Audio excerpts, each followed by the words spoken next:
This Zoom session is being brought to you by the Fractal Cybernetic. Today we're doing angles and their measures and the definition of the trig functions.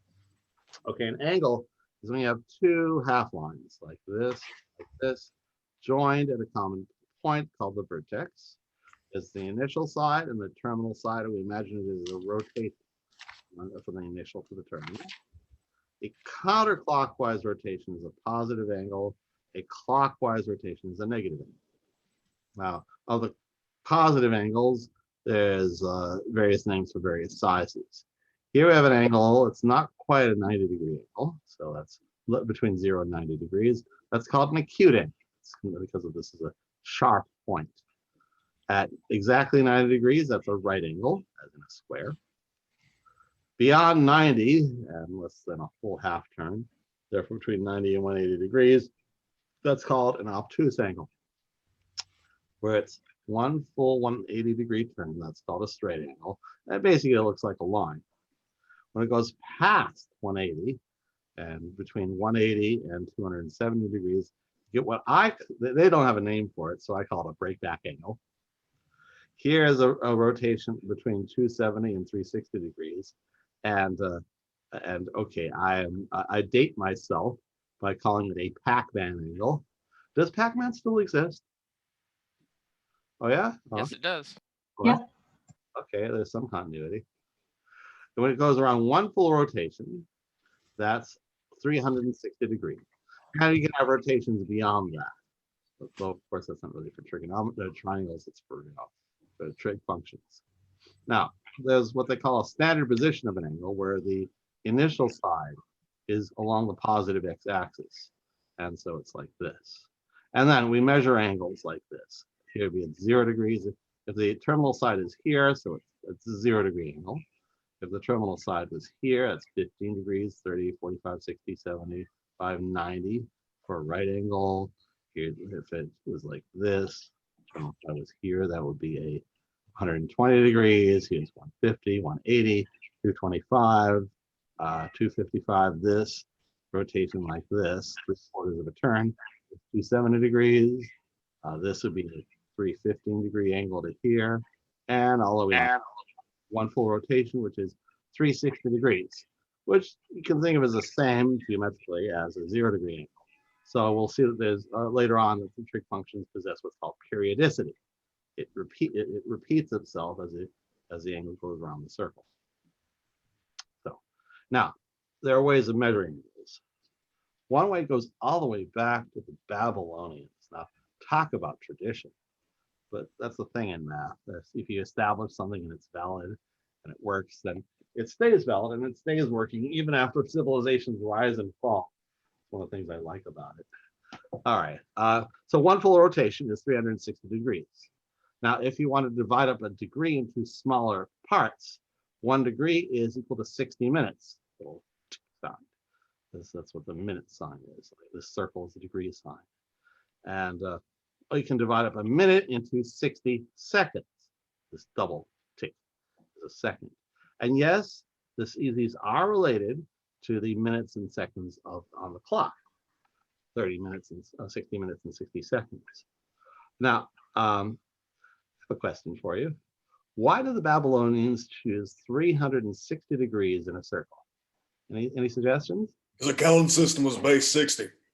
Yeah, their number system was base 60, as we see here.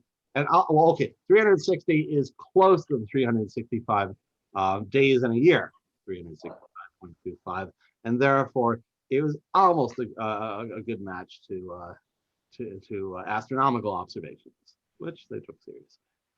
So we use degrees, minutes, and seconds in a unit called DMS, degrees, minutes, seconds, notation. So that d degrees, m minutes, s seconds. Well, that equals d degrees plus 1/60th of m degrees. That 1 second is 1/3600th of a degree, so s over 3600. Many degrees. So for example, 40 minutes, 40 degrees, 10 minutes, 25 seconds. That's 40 degrees, 60th of a degree, plus 25/3600ths of a degree. And that works out to about 40.17361111, et cetera, degrees. Now, this is decimal degrees, which, of course, the Babylonians knew and never heard of. But, we use it. 9 degrees, 9 minutes, 9 seconds. Well, 9 degrees plus 9/60ths of a degree plus 9 over 3600ths of a degree, which comes out to 9.1525 degrees. Now here, we're going to go the other way around, going from decimal degrees and convert to degree minute seconds. Is 40.32 degrees. What's that? Well, 40 degrees plus 0.32 degrees. Fine. Now this 0.32 degrees, well, 1 degree is 60 minutes. So we take this 0.32 and times 60, and 0.32 degrees is 19.2 minutes. If 40 degrees and 19 minutes is 0.2 minutes, multiply that by 60 to get the number of seconds, and 0.2 times 60 is 12. And so 40.32 degrees is 40 degrees, 19 minutes, 12 seconds. Here we have 18.255 degrees. How much is that? Well, it's 18 degrees plus 0.255 degrees. 0.255 degrees times 60 gives you 15.3 minutes. So 18 degrees, 15 minutes plus 0.3 minutes. This 0.3 we multiply by 60, get 18 seconds. So 18.255 degrees is 18 degrees, 15 minutes, 18 seconds. Now, all right, like I said, the Babylonians chose 360 degrees in a circle, because it relates closely to the number of days in a year, but also it's a highly divisible number. You can divide it by 4, you can divide it by 2, by 4, by 3, by 5, by 6, not by 7. Let's see, by 8, by 9, but by 10, not by 11, but by 12, and so on. There are a lot of factors in it, and that's convenient. But all right, but it's still somewhat arbitrary. There's something called, I believe, gradients. In fact, you can find it on your calculator. That is an engineer's idea. Basically, it makes it 400 gradients around a circle. Therefore, 100 gradients in a right angle, whereas it's 90 degrees in a right angle. Again, somewhat arbitrary, doing that in order to fit to decimal notation. Not that terribly divisible, though.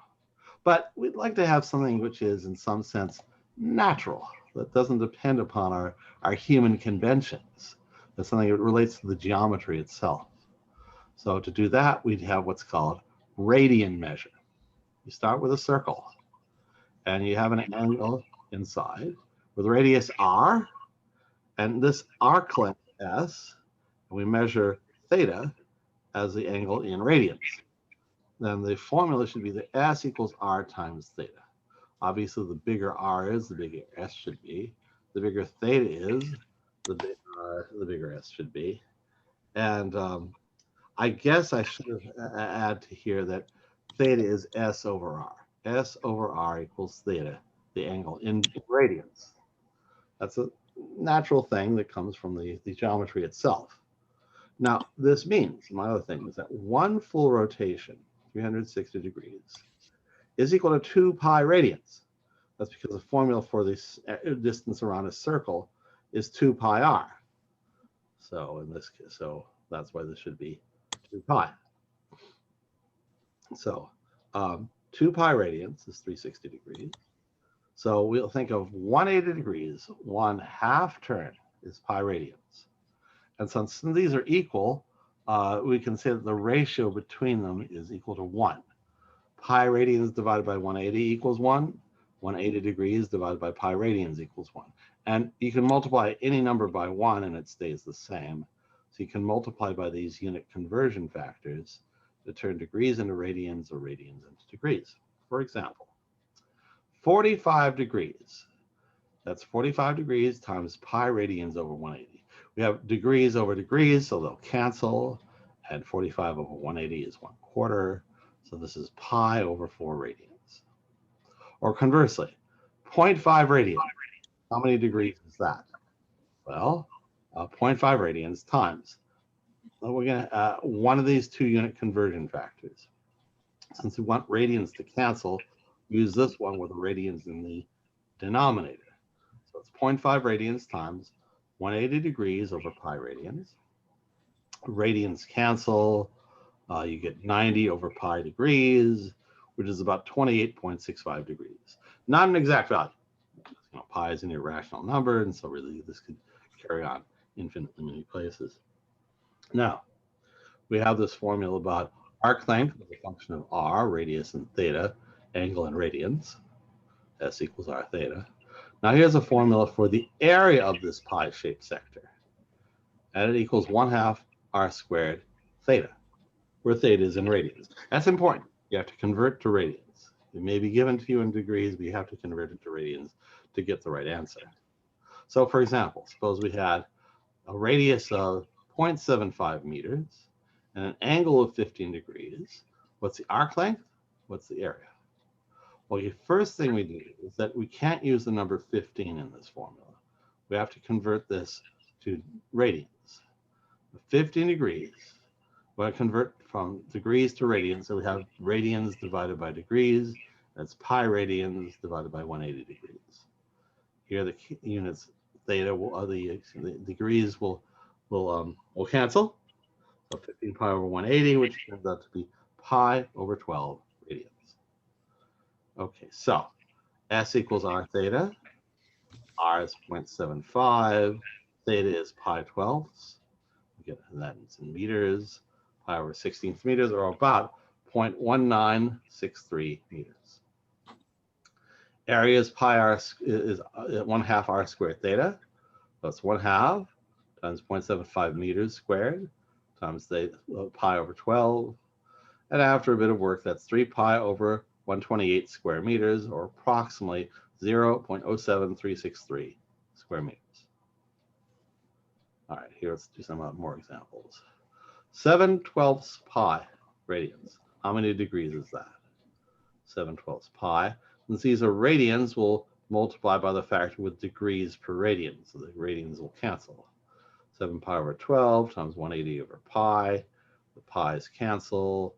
And after 7 times 80 times 180 over 12, we get 105 degrees. That would be, here. So this angle here from here to here is 7 pi over 12 radians.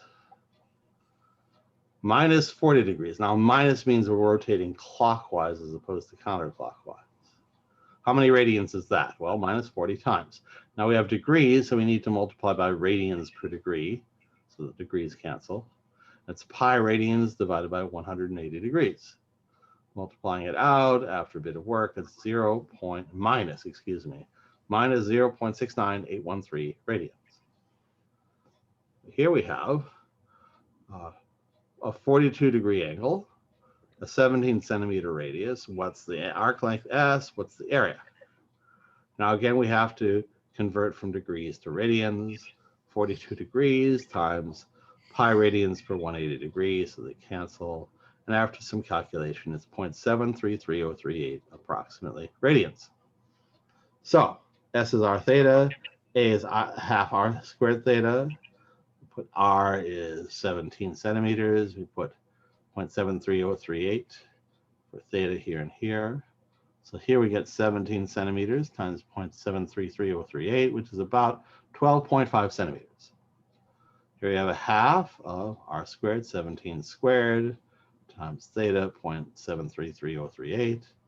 After some calculating, you get 105.9 square centimeters. That's how this one works. All right, let's stop recording.